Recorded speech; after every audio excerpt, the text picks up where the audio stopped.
Hi class, and welcome to They Don't Teach That with Jay Cobley. Today we're going to be talking about an anthropological phenomena that's been observed in the southern Pacific Islands. What do you get when you cross World War II cargo camps?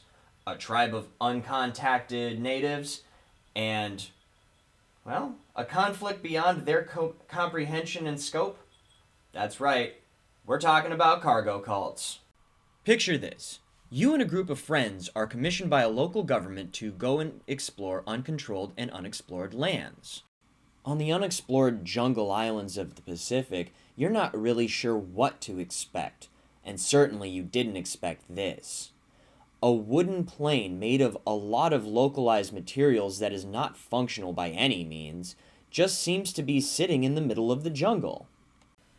Not only were they finding these wooden bamboo structure planes made of stone sticks and ropes, the very rudimentary means, by the way, they were also finding relay towers, false radio beacons, and when they finally met with the people of the island, things got really weird. You see, the natives of the island were dressed in similar garb to that of the American soldiers during World War II.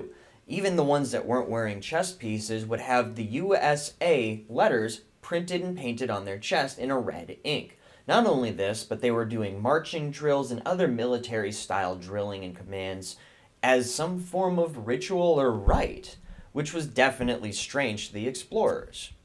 On the surface, these rituals may seem very strange to us as Westerners, but to them it was a way of life. Many of these cultures have been noted throughout history, dating back to even the 1800s, by missionaries and traders of the area. So in 1946, the Australian government commissioned a group of explorers to search and discover and map out the islands of Papua New Guinea, including the Vanuatu Islands, where they would eventually meet these cargo cults. When the people of the island were first contacted by the Australian settlers back in 1946, they apparently began to ritualistically slaughter their pigs, believing the white Australians to be gods or messiahs to bring them on to their next life. So what the heck is a cargo cult? See, a cargo cult is a term that was coined by anthropologists back in the 1940s to describe something that they once referred to as Veala madness.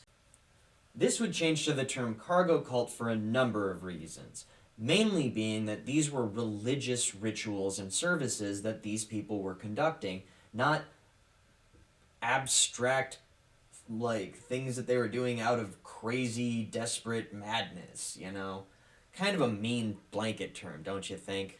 It should also be noted that although there are many, many cultures that practice these cargo cult mentalities, none of them are actually connected to one another, and only a very small amount have actual contact with one another. And although primitive, these cultures were found to have wildly advanced nautical and agriculture systems that they used to keep and maintain the economy of their own island.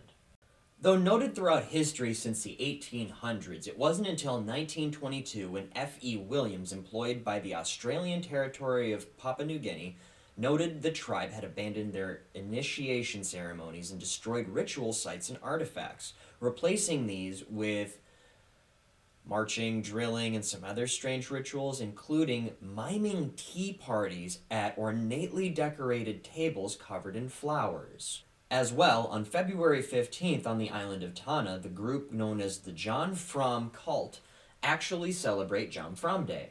John Frum was a member of the U.S. military, supposedly, who showed up on the island, promising the chieftain and the leaders of the island that he would come back with boatloads and shiploads of cargo and goods that he would then give to the people of the island. And the items that he said that he was going to bring back include radios, TVs, Coca-Cola, refrigerators, cars, boats, fishing equipment, and a number of other supplies that just don't make a whole lot of sense. And although John Frum never truly returned, a number of anthropologists throughout the years would bring some of these cargo goodies that these people would like and would want. Anyways, guys, I've been Jay Cobley, and they don't teach that. Wow, you made it to the end of the video. Great.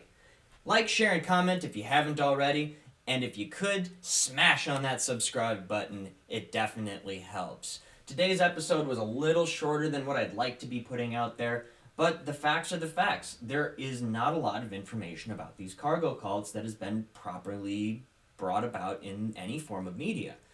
Though the actual study's been going on for a long time, we really don't have that much information, and so I was really only able to get about 5 or 10 minutes worth of work put together on it. And this definitely shows in the editing process being only about 5 minutes long.